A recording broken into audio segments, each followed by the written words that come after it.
All right. Hello, guys. Good morning, good evening, and good day, wherever you are. This is the Cloudy Days. So I'm Brian Anthony Garcia. I'm a Microsoft MVP for Azure, and I'm with Michael. Michael, can you introduce yourself? Hi everyone. Good day, good morning, good evening. And MJ, this past few years, Azure and AI MVP, Microsoft.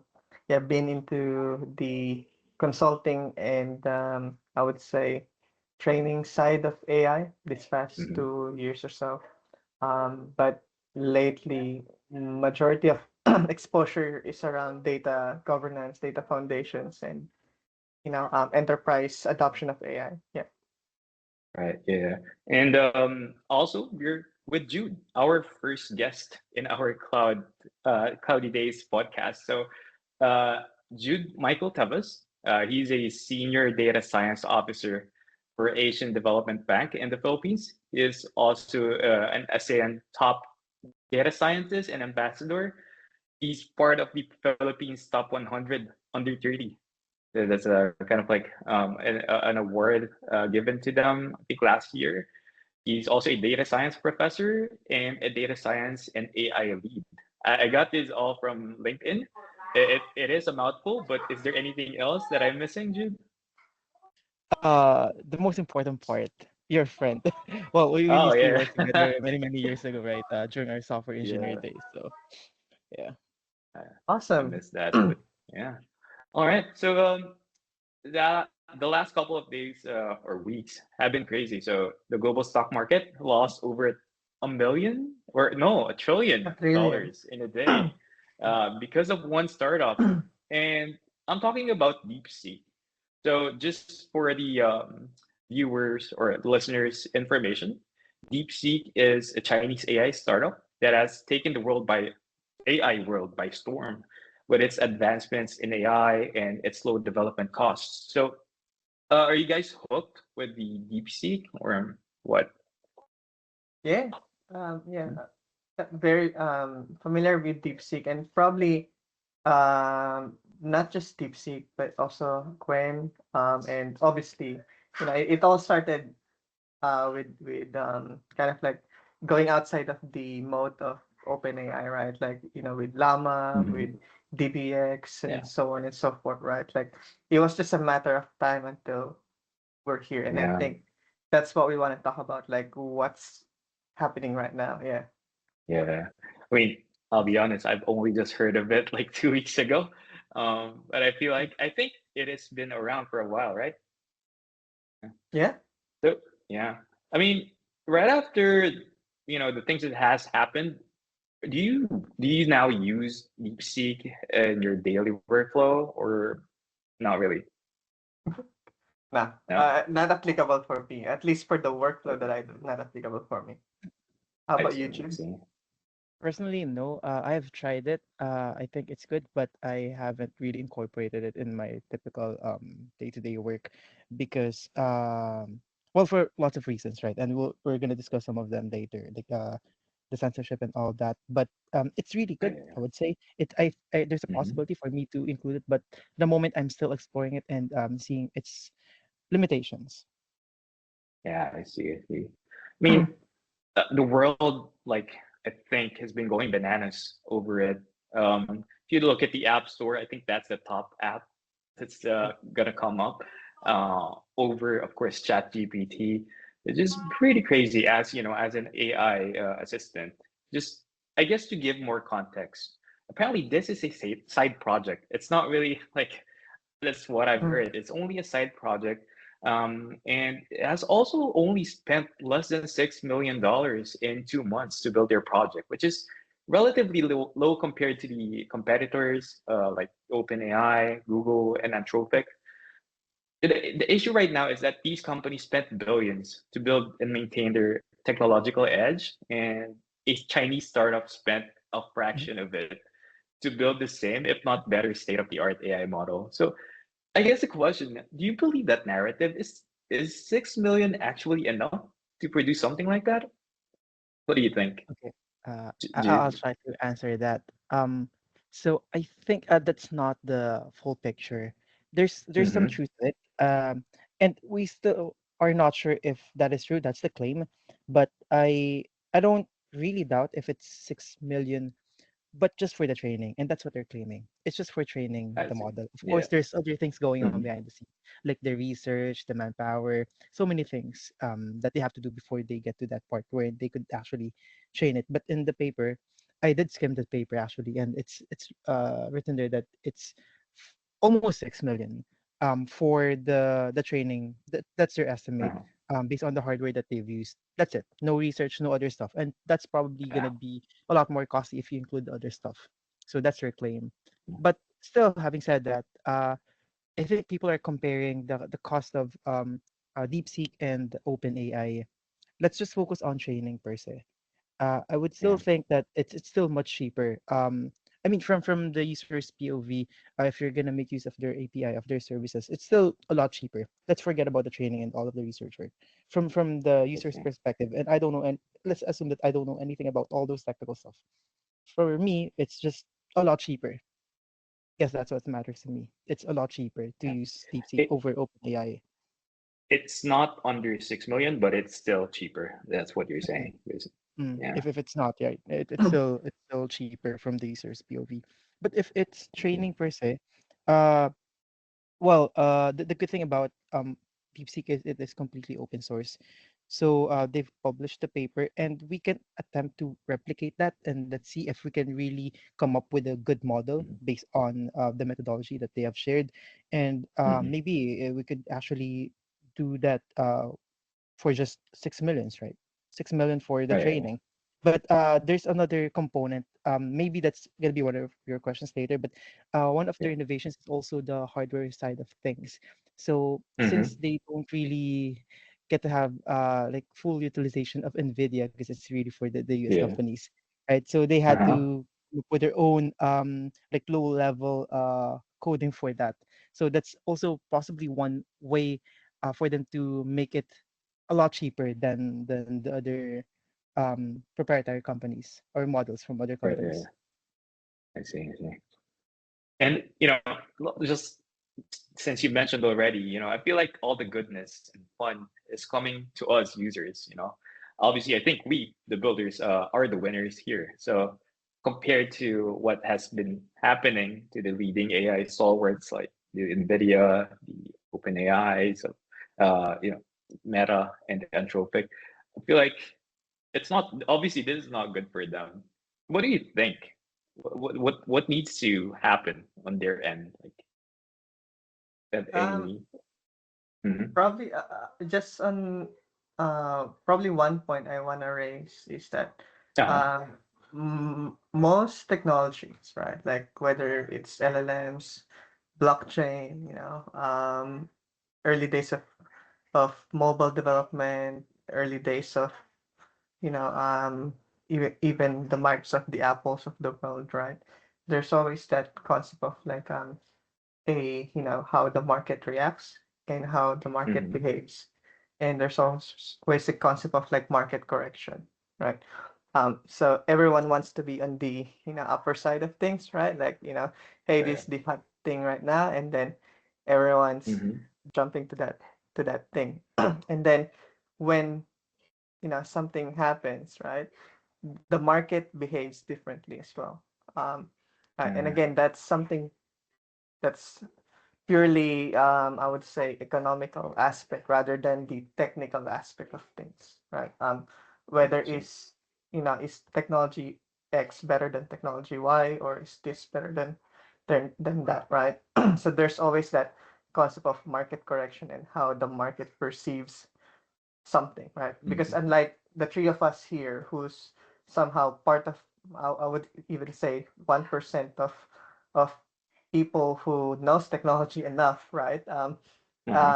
To have their own opinions and judgment. But there's the 99% of the whole world that doesn't care, right? Like there's that technology and there's money in there, or like there's no money in there, right? So Yeah. there's that market reaction. Right? I, I see. I see. Yeah, that totally makes sense. Um, you know, uh, another thing that I wanted to ask both of you. I want to know to hear your answers. Is that is DeepSeek actually like did it have like a Sputnik moment? You know, is it actually a game changer? Does it change a lot of things now, or is it just another AI contender? So let's hear it from you, Michael, first.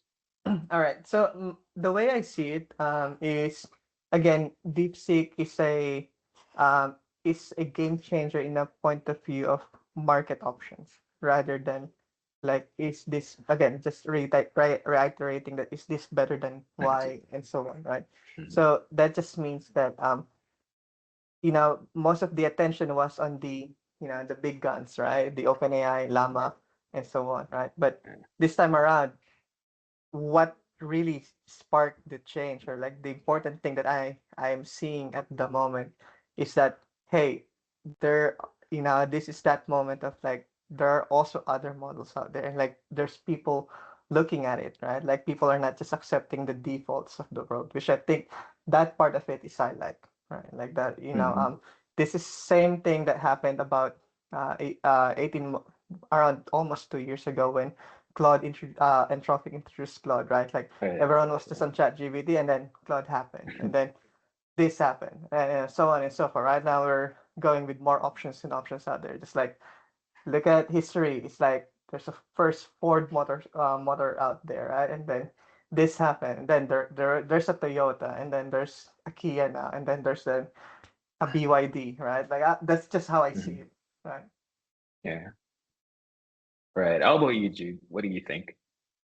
Disclaimer, actually, I agree that it's really a game changer, but from the market side of things, because of the many of the options that we have, but also Mhm. it is completely open source, unlike the other options that we have, Oh yeah. when well, we have those options, but they don't really disclose how they're doing it. At least it's now easy for newer AI engineers or developers to now build on top of those models, and also it's helping the research community as a whole, because now we don't have to like sort of start from scratch. I mean, we're not technically starting from scratch because there's lots of papers and algorithms that were published way before from the Google and OpenAI before OpenAI is no longer open, right? But there Right. are those things that we're building on top. And then this paper from DeepSeek. So now uh, I'm hoping that in the next few months we get something that's much better, because they're not Yeah. disclosing this. Maybe there's a new contender that can beat DeepSeek, which is good. And I've heard that Gwen was also able to do that, but I haven't really checked the recent model a few days ago. Yeah. I But saw there's your that. LinkedIn post, Jude, about the performance of each of these models, and I think it's DeepSeek is not only closing in, but it's actually a lot better than on some of the some of the like I think with the math problems and all the other stuff. So yeah, speaking of, you mentioned open source. So DeepSeek has made its models open source, right? So I'm actually I spoke to my colleague who ran a 3000 or 337 billion parameter model locally with a 3090 with a NVIDIA 3090. So you don't really need to Wow. have Right. a powerful PC or Mm-mm-mm. to actually run something like this. It feels comical, but apparently it is possible. So Mm-mm-mm. I've actually seen some people running it on a Mac, and it was Right. flawless. So Mhm. have you tried it? Has any one of you tried it? I've tried on my local machine right now, my Mac. I've tried the 1.78 billion. I haven't tried Oh, the other ones because it's much bigger. I might have to spin up an yeah. instance on Azure, Oh, and then yeah. I'll put it there. But you could run the distilled Mhm. versions of the base model here. Of course, it's not Yeah. as powerful, but it's really good enough. So it's really Mhm. democratizing LLMs to a lot of people. And I'm actually planning to host it on my RPi soon. Like I just have to go back to Oh, my home and then get my RPi. And I'm pretty sure it can run there. So those are the possibilities now. yeah. How about you, Yeah. Michael? Have you tried it? Yeah, just a bit opinionated about this concept as well at the moment, right? Because again, the beauty of being in this when you're actually implementing stuff in the wild, and when you're also hearing the news and this and that, like you tend to have judgment on, Mhm. no pun intended, but like you're grounded to what you're working on, and like at the same time, you have a really good way to filter the noise Mhm. from the signals. So uh, probably 2 to 3 points, right? Like one is the concept of like self-hosting LLMs and stuff like that. That happened around a year ago when Yeah. and I was kind of like into that as well in the beginning, especially when Phi 2 was introduced back then. It was really really good. Like small model can do like a GPT-3 level of capability, and then Mhm. there's Phi 3, and then now there's Phi 4, and subjectively in some instances Phi 4 is comparable as well um with DeepSeek R1, and Phi 4 is 5 times cheaper than DeepSeek R1. So Yeah. again, that's where that's why the second point I want to make is that there are different reasons why you're choosing different models. Whether Mhm. it's the concept of portability, or is it the concept of reasoning, is it a concept of specific, strengths or specific training, where it's being trained on, right? Uh-huh. I think, yeah, like again, those are just some multi factors that we have to look at as technologies, as consultants, as we approach this. And that's why I'm having that moment of like being much more open to anything rather than just Uh-huh. choosing one for everything, right? Right. Yeah. Yeah. And I think you're already aware of this. You've already tried this, Michael. But also, Jude, you mentioned Azure. So, um, currently, Azure AI Foundry, has or rather, DeepSeek models are now available in Azure AI Foundry, right? So, Yep. I haven't really tried it locally because my PC sucks. I probably will have to buy a new one soon. But I'm just happy to get to try it. Well, I don't have that powerful hardware yet through Azure. But I think the interesting part here is that Azure, as we all know, is a Microsoft platform. I'm only a bit shocked that it's available in Azure because I feel like they would probably do something for it to be available in their platform. But I'm shocked that it was available this early. So, do you have any ideas about about this, Michael? Yeah, yeah, Like what? Why is it? Mhm. yeah. I mean, okay, two answers to that, right? One, Yeah. as a Microsoft partner, I mean, besides being an MVP, right? My company, Playtime, we're a Microsoft partner, and Uh-huh. my experience as well working in the Microsoft ecosystem is that the partnership model is always complicated with Microsoft. It's like it's a frenemy, partnership model. We're in like we're partners in here, but like we're competitors at that. So what does that mean, right? So in the model of Mhm. Azure, that means that, hey, you can use Azure for anything. No one's stopping you to spin up a virtual machine or, a GPU virtual machine and put anything in there, right? Like, so on that front, that's a really good layer of like partnership, right? But then there are like those strategic kind of like products and services out there where things are much more aligned. We're in like Copilot, the base model is still GPT, right? Like, are we Right. looking at changing the base model of Copilot to DeepSeek? Probably not, right? Maybe, I Mhm. don't know, right? That's something I can't predict, and I don't know the answer. But Yeah. in terms of like, hey, as an Azure platform, and I need you, and we need the enterprise user to host their services, to host their workloads. Can we support that? Whether they want to use, Snowflake, they want to use Databricks, do they want to use this? Do they want to use DeepSeek? Do they want to use, a different model, anything, right? Mhm. So that All in right. that regards, because it's still Azure, it's so working in their favor, right? But at the same time, Yeah. again, there are like those strategic services and products wherein things are probably not super aligned. Yeah. I see. All right. And I think let's now jump into like the how do I say this? Intriguing questions with DeepSeek. I'll start off with the stigma. Stigma with China and its brands. I don't have to tell you that companies like TikTok of course, Huawei and their phones, are labeled as spying devices due to the issue being a surveillance for the Chinese government. This is a loaded question, but would that also be an issue with DeepSeek? And also, do you think or do you feel a bit hesitant due to that reason or any other reasons you might think of, maybe privacy or security? I mean, I think there's already a Yeah, news you go coming first, out Jude. You go about first, the Jude. leaks in DeepSeek and its chat records. What do you think, Jude?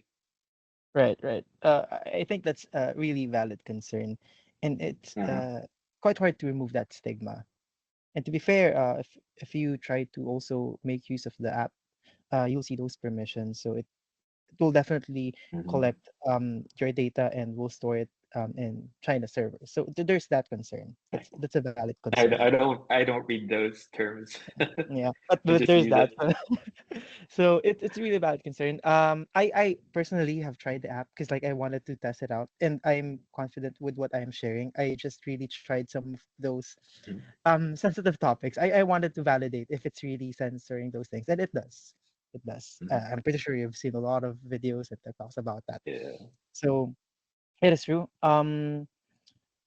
But I guess the other perspective about this is that's from the app side of things. But if you are quite technical enough, it doesn't have to be like very very technical. But since you could now host that model on your machine, Mhm. then that removes that issue. The Oh, model is really? completely open source. You could download it, you could store it in Mhm. your machine, and then that's it. It's now yours. Nothing gets sent to China servers if that's the Yeah. concern that you have. Oh, Yeah. but with regards to its censorship, like, does it change anything? Can you like modify that to allow it to answer these sensitive questions? Not In really. theory, I don't know. yes. I haven't done that yet. Something that I might want to do in the next couple of days. But in theory, since it's completely open source, you could try to override a lot of the things there. Yeah. In theory. But I guess just adding up onto that, dude, I did try it as well. I was slowly slithering to ask the big question by just asking, where is the Tiananmen Square? But it Yeah. already shut me down. It already shut me down. I was just asking that because I want to, I have, another question that obviously is a sensitive topic for them, Mm, and probably it didn't work. They right, right. shut me down already. Um, anyway, Here's an interesting yeah. thing actually. If you you use the app, right? If you ask it differently, a different prompt about that, it will spit out Uh-huh. all of the things about say Tiananmen Square, and Really? eventually it will realize, oh, I mentioned something. Okay, I will remove everything now. It does So that. you kind of like So you kind of like tricking it to answer yeah, yeah, the yeah. question. Yeah. It does it, and What I then it noticed removes it. though, what I noticed though, it tries to answer the question, but all of a sudden, I don't know. I kind of realized that, oh, I know what you're trying to do, and it just replaces it with like an answer that obviously it's trying to censor the Yeah, actual that's out answer. of scope. That's what Yeah. we'll say. Yeah. Yeah. Yeah. Mm. How about you, Michael? What do you think Uh, about this? all right, so I have 4 points here. I actually wrote this down. So one is about the censorship aspect, right? So again, if Mhm. you're just there to have fun or want to test this out, right? There are different ways to spoof the LLM. There's the Romanian characterization. There's the Mhm. ASCII and UDI. Sorry, ASCII masking of characters. I mean, like instead of like explicitly putting the words, you just put some funky characters in it, right? So there are Mhm. different ways to spoof the LLM, right? Again, is that gonna be fun? Maybe, right? But is that useful in the real world? Probably not, right? So that's point number one, right? Point number two is Mhm. that the code is open, the source is open, but what training data was it trained for, right? Is that Right. open? No. So the answer is no, right? So that means that, Yeah. hey, here's source code, and you need $5 million to create your own LLM that's powerful as this, but you still need to source that Mhm. data. You still need to get that data. You still need to Right. perform, like, hey, where is it based from, right? And so on and so forth. The third is there's actually a really good approach, kind of like intriguing. So if you know Bryan from Microsoft Azure, Oh yeah, yeah, I CTO, know. yeah. I know. So he actually came up with a concept of approximate unlearning for LLMs. So the theory is that an LLM can unlearn something. So like Oh, GPT 3.5, he was able to unlearn Harry Potter. So GPT oh 3.5 really? doesn't know Harry Potter anymore. So based from that Mm-hmm. capability. So if you're really that persistent, right? So that's another approach for you to, instead of spoofing the LLM, you just unlearn. You train the LLM to unlearn, right?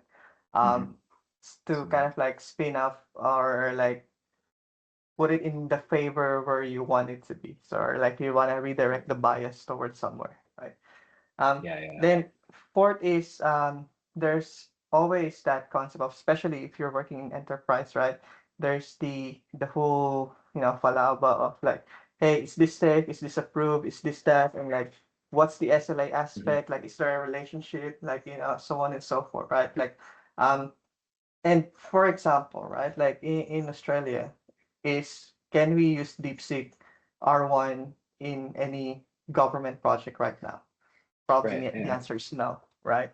Mm-hmm. Can we Yeah. use Azure OpenAI with a private endpoint in a VNet with a disaster recovery with a load balancer and rate limiting with API gateway? Mm-hmm. The answer is yes, right? So Uh-huh. there's that aspect wherein Azure OpenAI is like 10 times ahead in terms of that, governance aspect and like that whole kind of like compliance aspect versus I see. DeepSeek, right? So again, that's another thing to consider. Yeah. Right. Right. Yeah. And I guess just a yes or no answer coming from you guys. Is this worrying enough for you guys to be a deal breaker to use DeepSeek? All of those things, or not really? Yes or no? No, I mean for me, no. Yeah.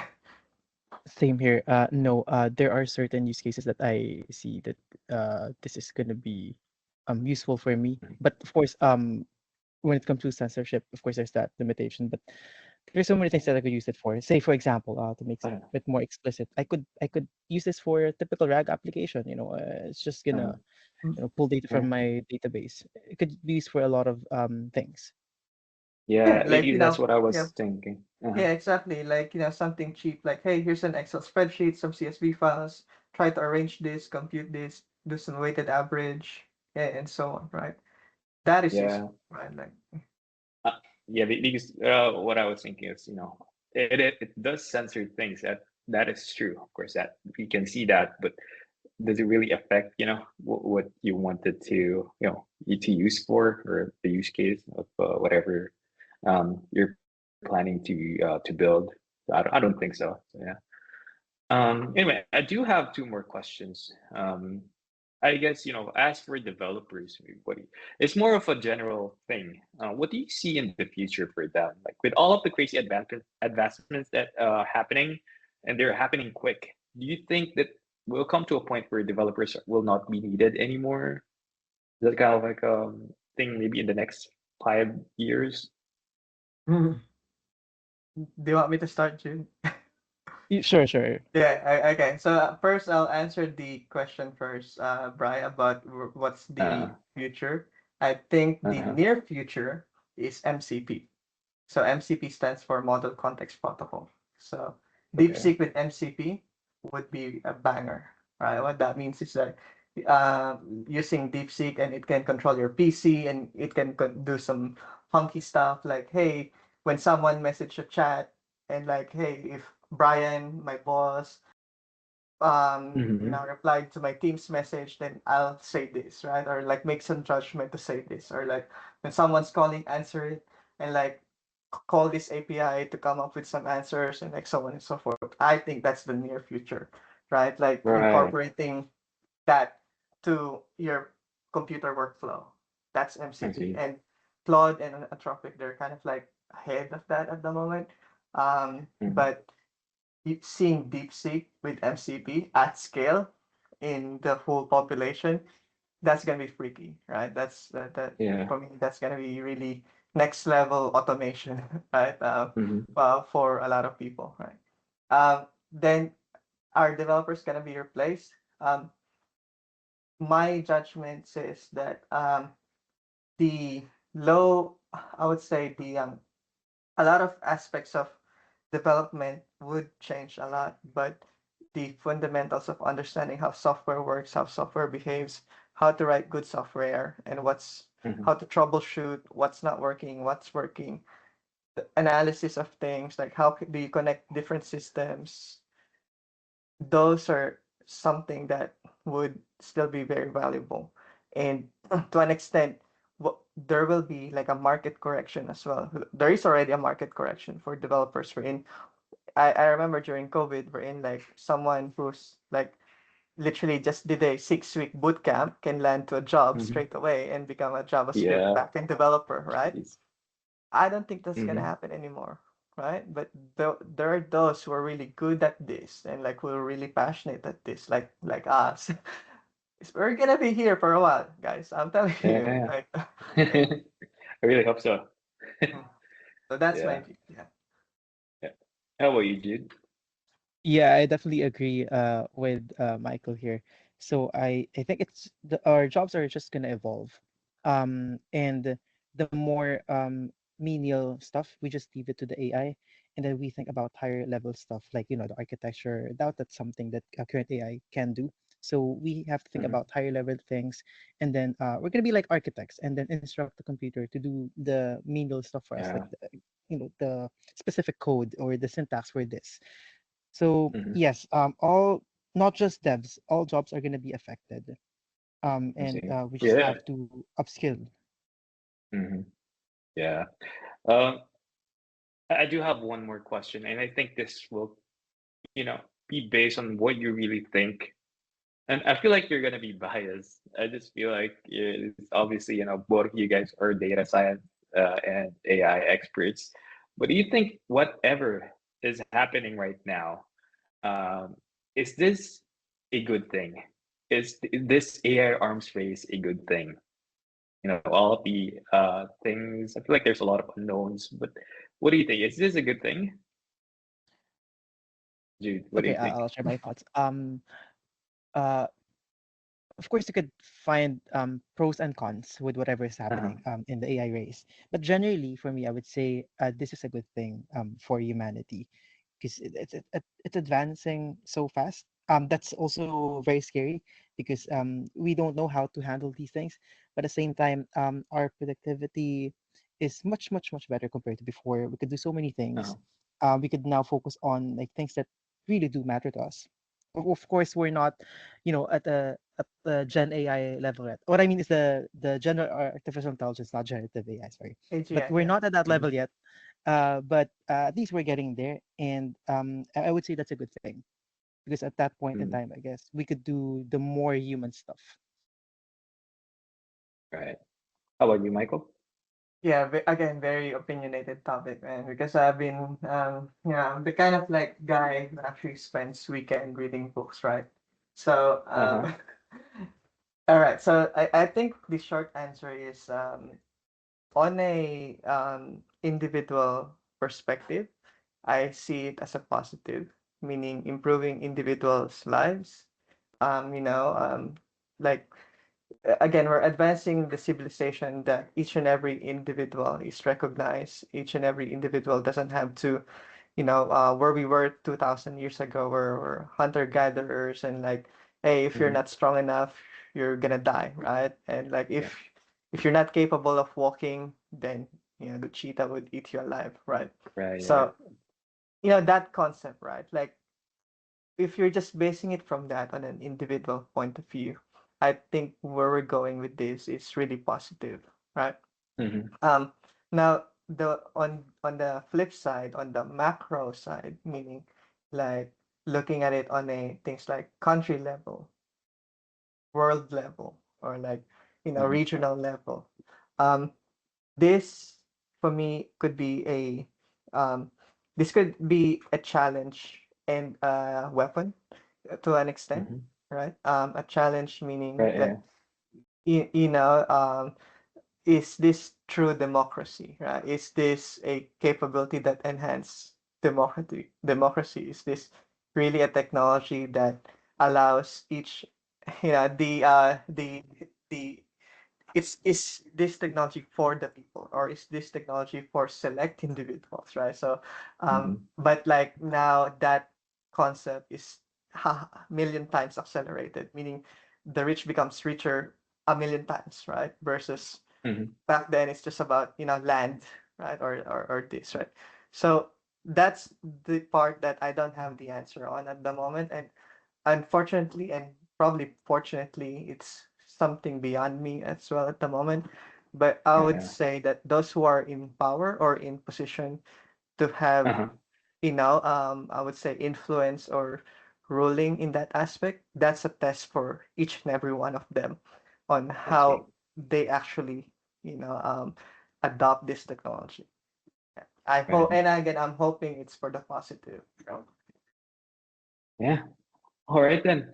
That was a great discussion. I feel like there's a lot more to discuss. I'll be honest. I have a lot more questions, but obviously we don't really have that much time. So again, thank you, Jude, for joining us in this discussion. We appreciate your input, Yes, and thank you. yeah, do you have any Thank you too. final words? Final words. I If you don't, guess it's okay. Uh, well, I always say this to a lot of people. Like, keep on upskilling. And also it's really hard these days to um predict the next big thing. So focus on the things that really matter to you, what you really want to do, and try to align whatever it is that you're doing with that. So I always think of ikigai essentially, and in this age that a lot of people are joining the AI bandwagon, I always tell them think of their ikigai, because it's so easy to just ride this bandwagon, and then at some point, maybe once it's the norm, that you will no longer be as relevant because it's what's everyone's doing. So mhm. try to find your calling, and then Yeah. focus on that. Oh, awesome. Thanks for that, Awesome. Jude. Uh, And yeah, I hope for the listeners and the viewers, this gave you more understanding of what's happening and what's the current state of AI and the AI space, and specifically DeepSeek. And yeah, thank you for you guys. Thank you for the experts. We'll see Yeah. you Oh, guys oh, soon. good. Yeah. We'll see you again soon. Yeah, again, very, very much. Thank you, Jude, for having us. Yeah. Thank you too. All right, then. I'll see you guys later. See ya. Bye Yeah, bye. bye. Bye bye.